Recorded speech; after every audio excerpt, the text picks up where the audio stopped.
오늘 읽은 시편 116편 1, 2절 말씀이 저와 우리 모두의 신앙의 진실한 고백이 되었으면 좋겠습니다. 여호와께서 내 음성과 간구를 들으심으로 내가 주를 사랑하나이다. 그의 길을 내게 기울이셨으므로 내가 평생에 기도하리이다. 이 얼마나 충만하고 은혜로운 신앙 고백입니까? 오늘 우리가 이 자리에 하나님을 만나고 기도하러 나왔습니다. 그런데 기도에 꼭 필요한 요소들이 있습니다. 몇 가지가 있겠지만 첫 번째로 가장 기초가 되는 뿌리와 같은 시작 출발점이 있습니다. 그것은 바로 믿음입니다. 믿음은 기도의 연료와도 같습니다. 믿음이 없는 기도는 마치 열차나 기차가 연료가 없이 가는 것과 마찬가지입니다. 우리의 힘이, 우리의 능력이 아니라 주님을 믿는 그 믿음으로 우리가 주님께 나아가고 주님을 만나고 주님의 응답을 받는 것입니다. 믿음이 있는 기도와 믿음이 없는 기도는 그 자세든 내용이든 그 결과에서 큰 차이가 납니다. 여기 두 가지 경우를 소개하겠습니다. 어떤 것이 믿음의 경우인지 한번 보시기 바랍니다. 어떤 여행객이 그랜드 캐년을 그 넓은 데를 여행하다가 너무 넋이 나가서 발을 잘못 딛고 그만 이제 굴러서 절벽에 떨어지게 생겼습니다. 그리고 떨어졌는데 다행히 나뭇가지를 탁 잡아서 겨우겨우 대롱대롱 매달려 살아났습니다. 그리고 외쳤습니다. 살려주세요, 살려주세요.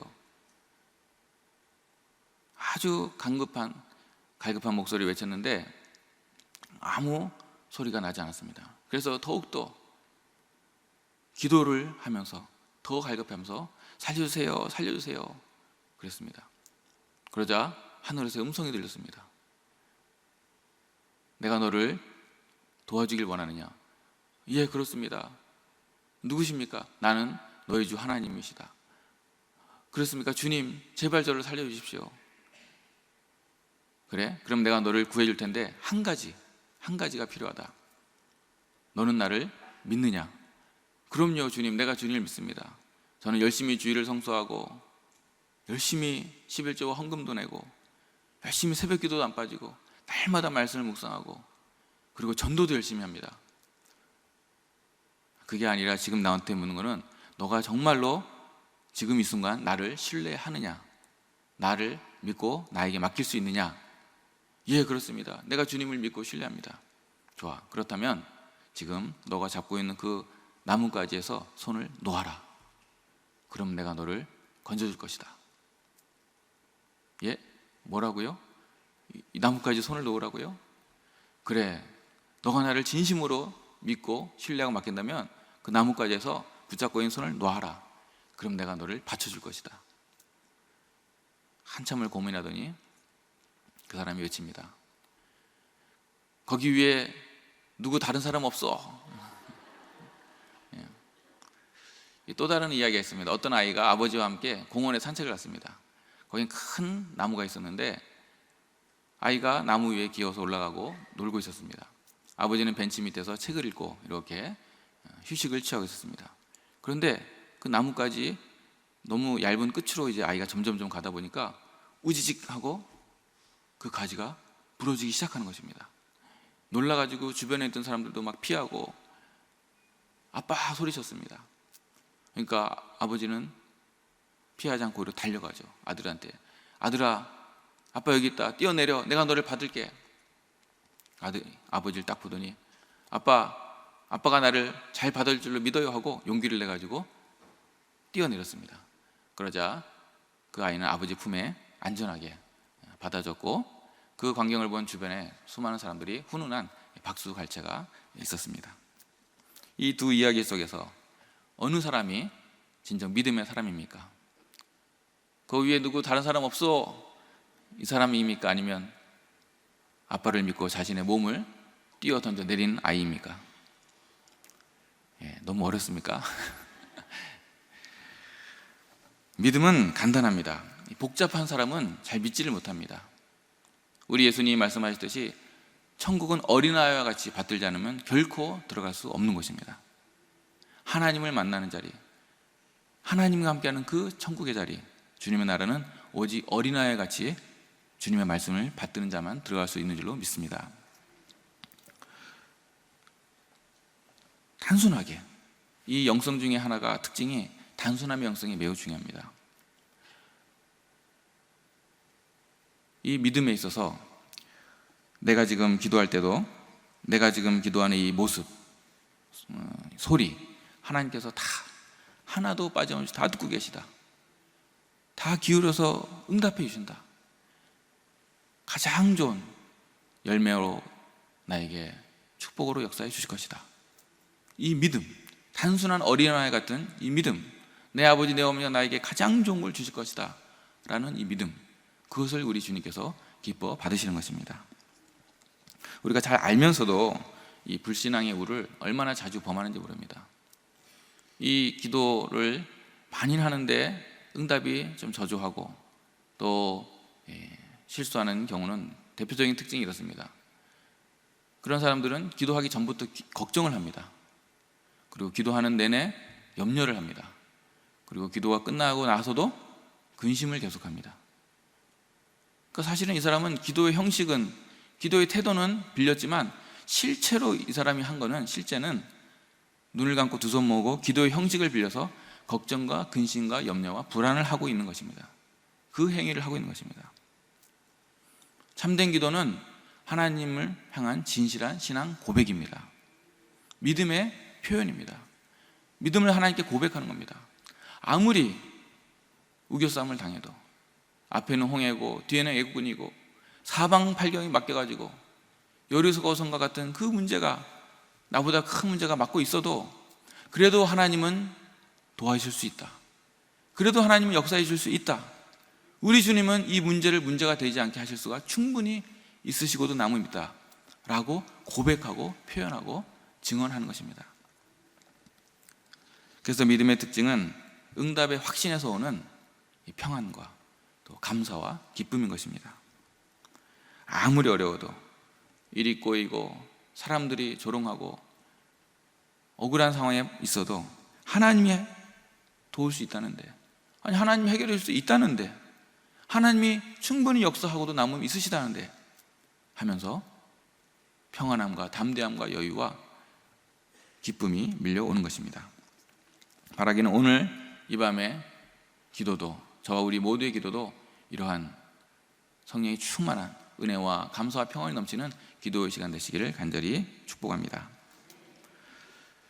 오늘 제목은 지금은 기도할 때입니다 라고 붙여봤습니다. 물론 우리는 늘 기도해야 됩니다. 기도는 호흡이고 성령으로 무시로 늘 기도해야 되는 것입니다. 그러나 특별한 또 특별 기도가 있습니다. 때에 따라서 작전 기도라는 게 있습니다. 마치 군사들이, 군대가 평상시, 전쟁 시가 아닌 평화의 시기는 평상시에 군대의 업무들이 있습니다. 준비하고 훈련하고 또 여러 가지. 그러나 실제로 전쟁이 딱 터지면 그것처럼 하면 안 됩니다. 전시에는 또 전시 모드로 들어가야 되는 겁니다. 완전히 바뀌어서 전투를 하는 모드로 변환해서 해야 되는 것입니다. 마찬가지입니다. 우리가 때마다 때에 알맞는 말이 있고 때와 장소에 맞는 역할이 있고, 그렇듯이 우리도 늘 성령으로 하는 기도가 있는 동시에 특별히 특별한 목적이 있을 때에 작정을 하고 결단을 하고 하는 기도들이 있습니다. 오늘 한 몇 가지를 살펴볼 텐데, 첫째로 사명을 받을 때입니다. 하나님으로부터, 우리 신앙적인 그런 표현이라면 부르심, 소명, 하나님 나에게 귀한 부르심으로 귀한 일을 맡기실 때, 그 뜻을 받을 때입니다. 그 근거는 바로 우리 예수님으로부터 찾을 수가 있습니다. 우리 예수님께서도 그 공생애를 시작하실 때 40일 동안 금식으로 기도하시고 시험을 받으시고 다 통과하셨습니다. 기도로 준비하신 것입니다.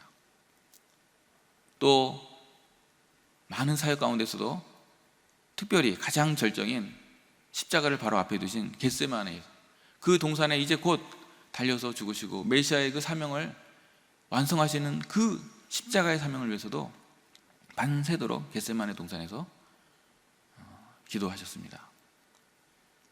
이것은 우리에게 귀한 영적인 교훈을 주시는 것입니다. 우리가 하나님의 일은 기도하지 않고는, 하나님으로부터 공급을 받는 그 능력이 없으면 결코 할 수 없다는 것입니다.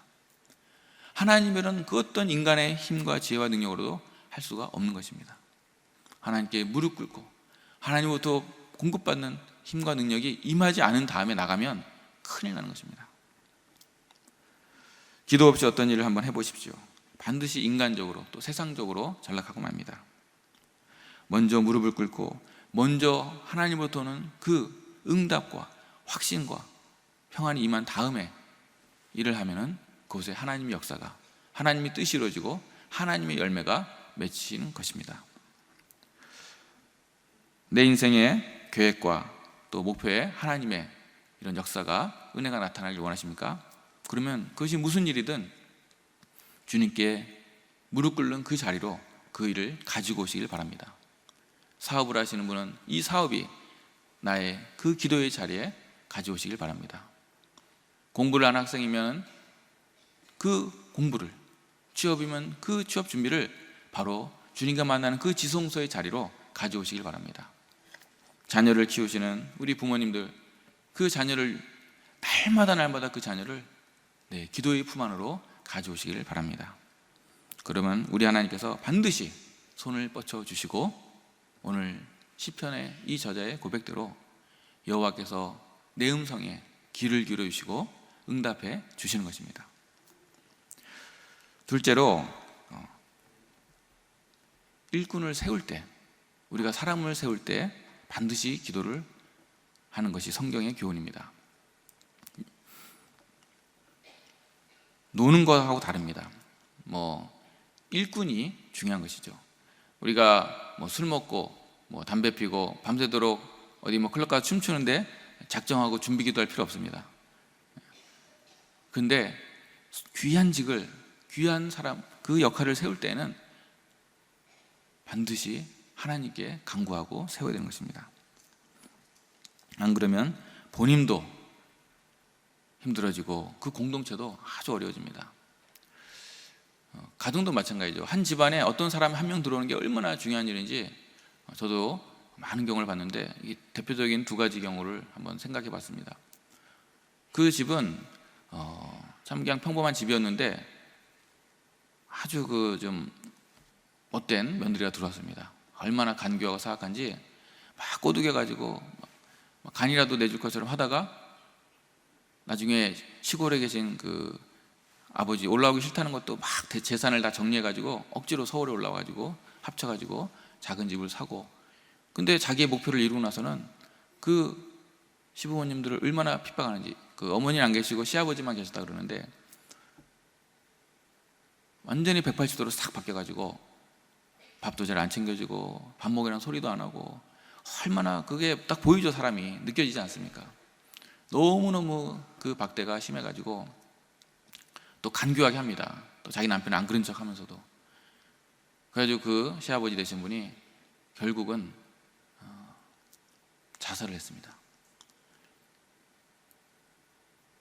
근데 자기 때문에 이 아들의 가정이 깨지는 것을 원치 않아서 자기가 모든 걸 지고 나 하나 없어지면 되는 거지 하고 이제 그런 가슴 아픈 소식을 봤습니다. 또 하나는 반대의 케이스입니다. 예수 믿지 않는 집안인데 예수 믿는 아주 착하고 신실한 며느리가 들어왔습니다. 근데 핍박을 많이 당했죠. 예수 믿는 사람이 참 이렇게 세상 사람들이 보기에는 좀 이렇게 눈에 가시와 같은 것 같습니다. 이유도 없이 핍박하고 매일 못 살게 굴고 또 시어머니와 그 시댁 시누이들이. 그런데 이 며느리는 정말 참 진실한 크리스찬이었습니다. 그거를 악을 악으로 갚지 않고 다 기도로 풍으로 다 가지고 왔습니다. 그럴수록 더 주님께 맡기고, 힘들죠, 인간이니까. 그럴수록 눈물로 주님 안에서 그 모든 걸 풀고 해결하고 더 잘해주고 더 위하여 진심으로 기도하고 정말 선의로 했습니다. 사람이 알죠. 무시하고 박대하면서도 마음 한편으로는 저런 바보같이 순둥이가 있나 하면서 그런 세월이 계속 갔습니다. 수년이, 한 20년 가까이 수년이 지나가고 나중에 그 기도 응답돼가지고 이제 오히려 그 시어머니가 고백을 합니다. 우리 며느리 때문에 이렇게 착한 며느리가 와서 또 그 기도로 내가 이제 예수 믿고 구원받게 됐다고. 우리 집에 이 며느리 들어온 게 가장 큰 복이다. 그렇게 고백하는 것을 제가 들었습니다. 가정만 그렇겠습니까? 사회도, 나라도, 교회도 어디든 마찬가지죠. 하나님이 세우는 사람, 하나님이 세운 적임자가 세워지는 것이 너무나 소중하고 귀한 것입니다. 우리 예수님께서도 12제자를 세우실 때에 밤새 기도를 하시고 12제자를 세우셨습니다. 결코 그냥 하지 않으셨습니다. 또 사도 중에 이제 한 명을, 마띠아를 다시 세울 때도 120문도가 마가의 다락방에서 다른 거 없습니다. 기도하고 성령께 맡기고 제비를 뽑았습니다. 사무엘도 다윗에게 기름을 부을 때도 사무엘이 막 한 게 아닙니다. 여호와께 먼저 기도하고 여호와의 음성을 듣고 주님의 응답을 받고 하라는 대로 순종한 것입니다. 모든 것이 주님보다, 주님의 응답보다, 주님의 인도하심보다 앞서지 않고 기도로 하는 것입니다.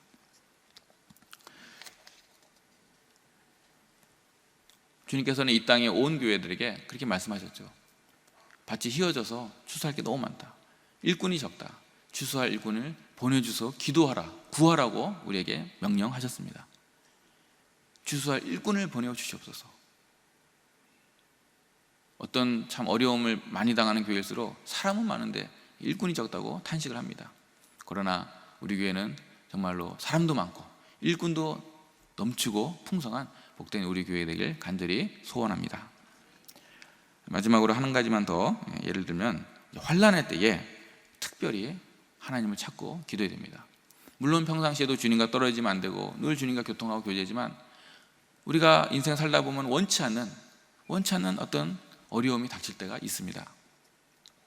그때에 오늘 3, 4절의 말씀에 사망의 줄이 나를 두르고 수월의 고통이 내게 이르므로 내가 환난과 슬픔을 만났을 때에 내가 여호와의 이름으로 기도하기를 여호와여 주께 구하오니 내 영혼을 건지소서 하였도다 했습니다. 여러분, 특별한 도움이 필요할 때, 특별히 어려움과 공경의 상황에 표했을 때는 더더욱 주님께 작정하고 결단하고 기도하시는 걸 잊지 마시기를 바랍니다. 성경에 예언가 많이 있지만 대표적으로 여호사밧 왕이 그 아수르 18만 명이 넘는 그 많은 군대가 쳐들어왔을 때에 그 작은 왜소한 이스라엘이 감당할 길이 없을 때에 하나님께 부르짖었습니다.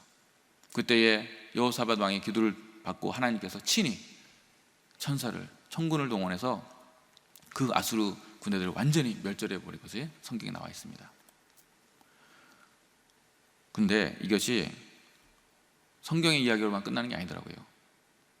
실제로 2차 세계대전 때에 당시 잘 아시다시피 독일의 나치군에서 전 유럽이 속수무책으로 점령을 당했습니다. 마지막으로 영국 한 나라가 이제 풍전등화의 위기에, 곧 함락될 위기에 처했습니다. 압도적인 우세인 독일군에 그 2,500여 배가 이제 이렇게 함대가 옵니다. 처칠 수상이 이때에 도저히 인간의 힘으로는 감당할 수 없음을 깨닫고 온 나라에 기도의 날을 선포합니다. 우리가 하나님께 구원을 청하자고. 근데 신기한 일이 났습니다.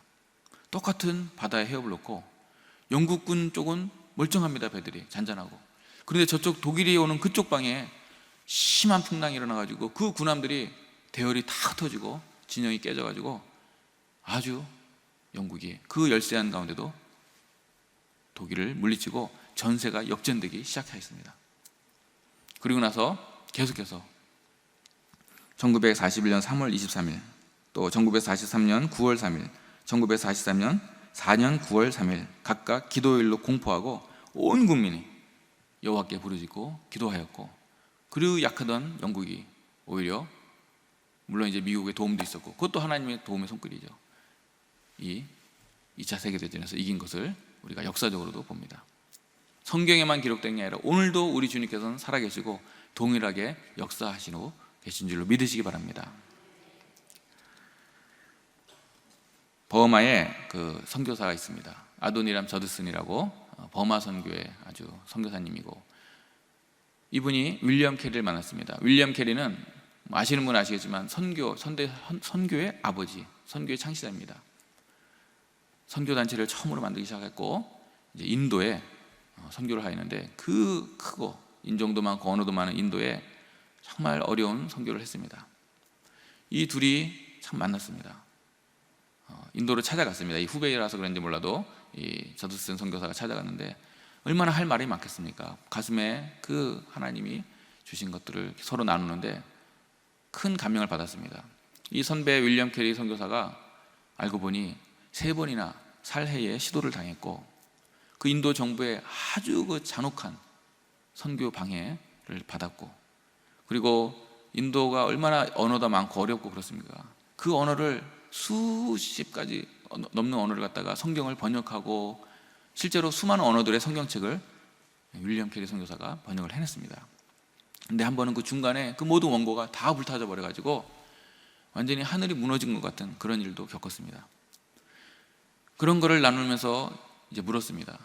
저드슨 선교사가, 선교사님, 선배님, 어떻게 당신은 그 어려움에서, 그러한 곤란과 환난에서 꿋꿋하게 용기를 내고 계속 이 사명을, 선교를 감당할 수 있습니까? 그때에 한편으로 정원 한쪽으로 이렇게 데려갔습니다. 그러니 저 아늑한 한 곳을 보여줍니다.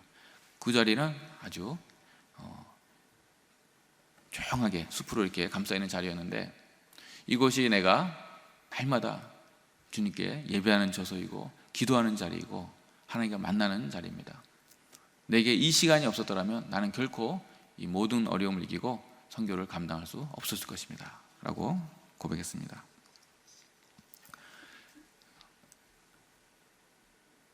우리가 어려움을 보는 것은 어렵지가 않습니다. 아무 매스컴이나 틀어도 세상의 모든 소문을 보십시오.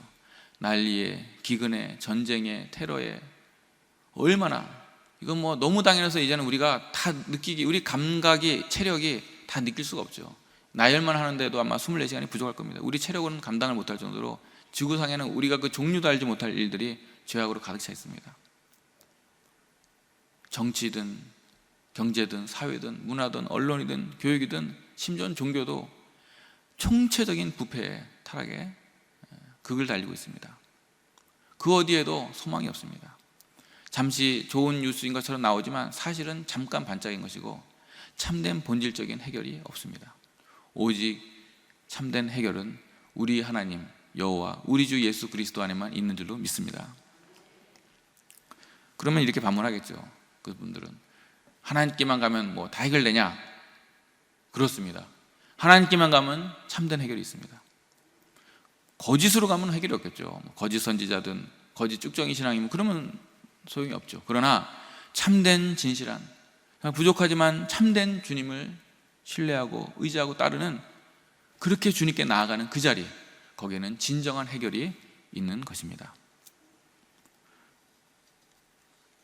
주님과 가까워지는, 주님의 빛 안에 거하는 것이 모든 문제, 모든 만복의 근원이고, 그리고 주님과 멀어지는 것이 가장 어리석은 것이고 생명과 멀어지는 것입니다.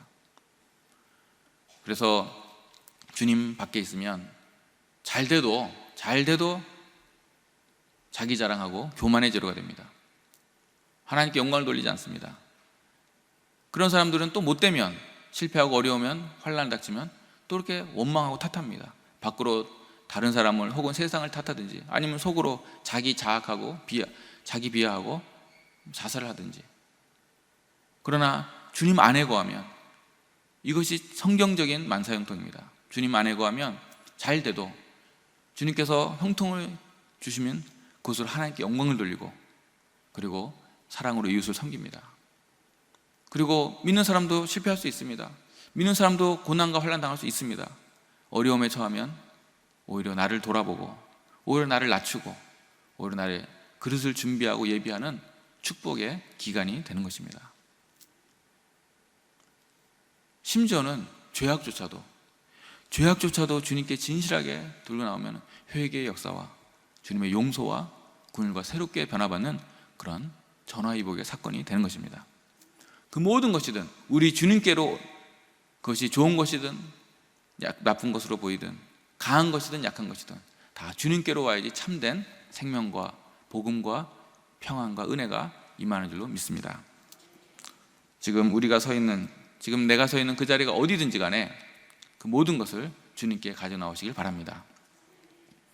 나의 장점도 하나님께 영광이 되고, 나의 단점조차도 은혜가 되고, 내가 부한 것도 오히려 덕이 되고, 내가 가난한 것도 오히려 축복이 되는 그 놀라운 주님 복음 안에 거하는 신기한 은혜의 역사가 우리 모두와 함께 할 줄로 믿습니다.